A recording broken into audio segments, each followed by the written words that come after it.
ببین دوست خوب من، اگر توی زندگی برنامه برای خرید خونه برای خودت گذاشتی، لطفاً به انتخاباتی که میکنی در رابطه با خرج کردن پولت توجه بیشتری بکن. به عنوان کسی که بیشتر از 10 سال توی ونکوور تجربه فروش دارم، افراد متعددی رو دیدم و باهاشون کار کردم. نکته مشترک توی اکثر افرادی که نمیتونن خونه خودشون رو بخرن اینه که این افراد در اوایل ورودشون به کانادا توجه کافی و لازم برای چگونگی خرج کردن پول خودشون نکردن. ببینید، درسته که با $1000 $1500 هزینه اضافه ماهانه اتفاق خاصی توی زندگی شما توی کوتاه مدت نمیفته، ولی توان جمع کردن پول شما برای بلند مدت رو از شما میگیره. در کنار عدم توانایی شما برای پول جمع کردن، این ضربه محکمی هم به وامی که میخواد از بانک بگیرین میزنه.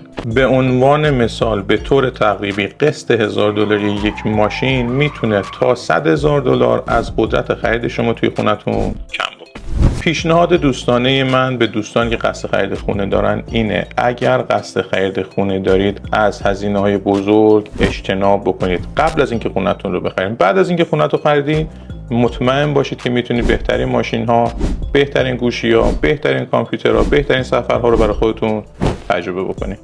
روز خوبی داشته باشید.